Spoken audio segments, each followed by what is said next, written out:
Entramos a la última secuencia del capítulo 4. Empezaremos con el propósito interno del viaje de su vida. Puedo ver la verdad de lo que está diciendo, pero aún creo que debemos tener un propósito en el camino de la vida. De otra forma, simplemente vamos a la deriva, y el propósito significa futuro, ¿no? ¿Cómo reconciliar esto con vivir en el presente? Cuando usted está de viaje, es ciertamente útil saber a dónde va, o al menos la dirección general en la que se mueve. Pero no lo olvide, lo único que es real, en últimas, en cuanto a su viaje, es el paso que está dando en ese momento. Eso es todo lo que hay. El viaje de su vida tiene un propósito externo y otro interno. El propósito externo es llegar a su meta o destino, lograr lo que decide hacer, alcanzar esto o aquello, lo que por supuesto implica futuro. Pero si su destino o los pasos que va a dar en el futuro absorben tanto su atención que se vuelven más importantes para usted que el paso que está dando ahora, entonces pierde completamente el propósito interno, que no tiene nada que ver con a dónde va o con qué está haciendo, sino cómo. No tiene nada que ver con el futuro, sino con la calidad de su conciencia en este momento. El propósito externo pertenece a la dimensión horizontal del espacio y el tiempo. El propósito interno concierne a una profundización de su ser en la dimensión vertical de la hora, sin tiempo. Su viaje externo puede constar de 1.000.000 de pasos.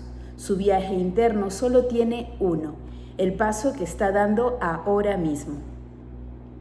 Según se vuelve más profundamente consciente de ese único paso, se da cuenta de que ya contiene en sí mismo todos los demás pasos, así como el destino. Este único paso se transforma entonces en una expresión de la perfección, un acto de gran belleza y de calidad. Lo habrá llevado a usted al ser y la luz del ser brillará a través de él.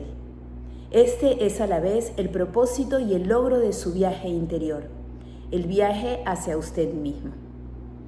Una respiración recomendada por el autor. Y continuamos con esta pregunta que se le hacen al autor. ¿Importa si logramos nuestro propósito externo, si triunfamos o fracasamos en el mundo? ¿Le importará a usted mientras no haya logrado su propósito interno? Después de lograrlo, el propósito externo es solamente un juego que usted puede seguir jugando simplemente porque le divierte. Es posible también fracasar completamente en su propósito externo y al mismo tiempo triunfar totalmente en su propósito interno. O al contrario, lo que es de hecho más común, riqueza exterior y pobreza interior. O ganar el mundo y perder su alma, como dice Jesús. En últimas, por supuesto, todo propósito externo está condenado a fracasar tarde o temprano, simplemente porque está sujeto a la ley de la falta de permanencia de todas las cosas. Cuando antes se dé cuenta de que su propósito externo no puede darle realización duradera, mejor. Cuando ha visto las limitaciones de su propósito externo, renuncia a la expectativa irreal de que debería hacerlo feliz y lo subordina a su propósito interno. Voy a repetir esta última frase. Cuando ha visto las limitaciones de su propósito externo, renuncia a la expectativa irreal de que debería hacerlo feliz y lo subordina a su propósito interno. Una respiración y entramos al último segmento del capítulo 4. El pasado no puede sobrevivir en su presencia. Le comentan al autor. Usted mencionó que pensar o hablar del pasado sin necesidad es una de las formas como evitamos el presente. Pero aparte del pasado que recordamos y con el que quizás nos identificamos, ¿no hay otro nivel de pasado dentro de nosotros que está mucho más profundamente establecido?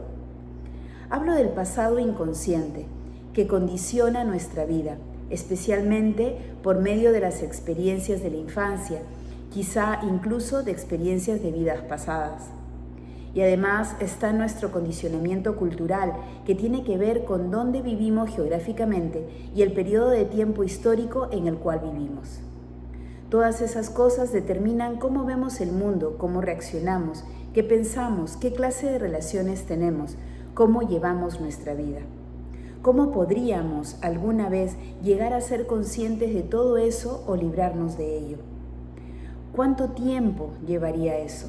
E incluso si lo hiciéramos, ¿qué quedaría? El autor responde: ¿qué queda cuando la ilusión se acaba?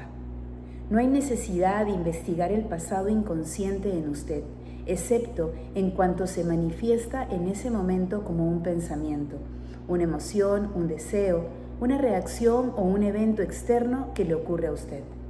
Lo que necesite conocer sobre el pasado inconsciente en usted lo sacarán a flote los retos del presente.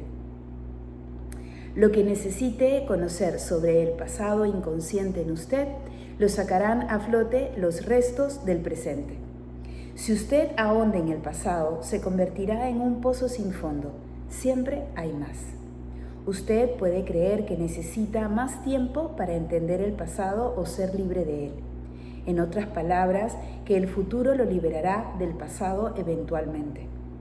Este es un engaño. Solo el presente puede liberarlo del pasado. Más tiempo no puede liberarlo del tiempo. Acceda al poder de la hora. Esa es la clave. ¿Qué es el poder de la hora? Nada más que el poder de su presencia, su conciencia liberada de las formas del pensamiento. Así pues, maneje el pasado en el nivel del presente. Cuanta más atención preste al pasado, más lo energiza y más probable es que lo convierta en una identidad. No interprete mal, la atención es esencial, pero no al pasado como pasado. Dé atención al presente, preste atención a su conducta, a sus reacciones, malos humores, pensamientos, emociones, miedos y deseos según ocurren en el presente. El pasado está en usted.